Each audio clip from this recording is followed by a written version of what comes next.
News coming in from NASA at this hour, the unprecedented move to bring astronauts home early. There has been a medical scare involving an astronaut on board the International Space Station and what we know so far. Here's Will Reeve.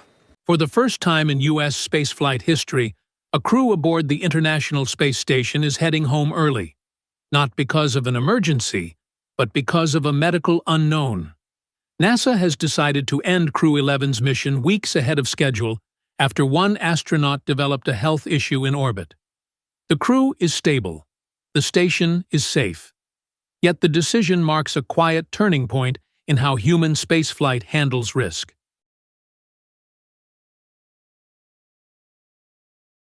NASA's decision to end Crew 11's mission early began on January 7th, when one astronaut aboard the International Space Station experienced a medical situation.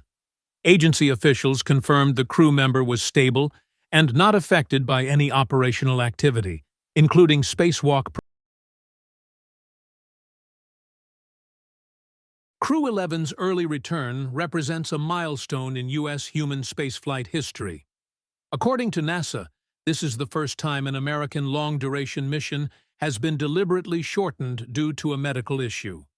Previous crews have managed health events in orbit without ending missions early, making this decision a clear departure from past practice. What makes this moment distinctive is that it is not classified as an emergency. NASA leadership repeatedly stressed that the astronaut is stable and that there is no immediate threat to crew safety. Instead, the agency described the plan as a controlled, expedited return, meaning the mission will conclude using normal timelines and procedures rather than emergency protocols. This distinction highlights a broader change in how spaceflight risk is managed.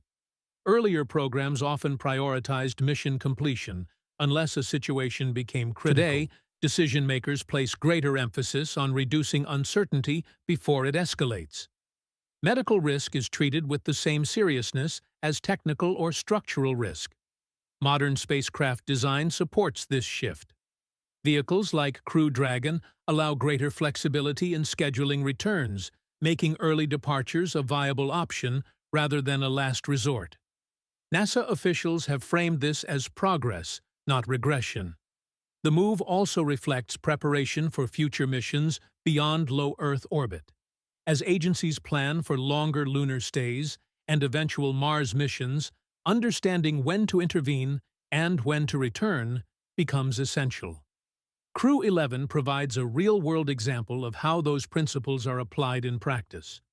Rather than signaling weakness, the decision underscores how human spaceflight has evolved into a system that prioritizes long-term crew health and mission sustainability. Reviewing timelines, but officials have confirmed that this adjustment would not affect other major missions. Crew 11's early return is not a setback for spaceflight. It's a signal. It shows that modern exploration values foresight over endurance, clarity over uncertainty, and crew health over mission timelines. These are the same principles that will define future missions beyond Earth orbit, where returning home quickly may not be an option at all. By choosing caution now, NASA strengthens its ability to manage risk later. This moment will likely be remembered not for what went wrong, but for what went right. A system that identified uncertainty, made a disciplined decision. And if you enjoyed this video, don't forget to like, share, and subscribe for more updates on space exploration and scientific discoveries. And don't forget to leave a comment below. Thank you for watching, and see you next time.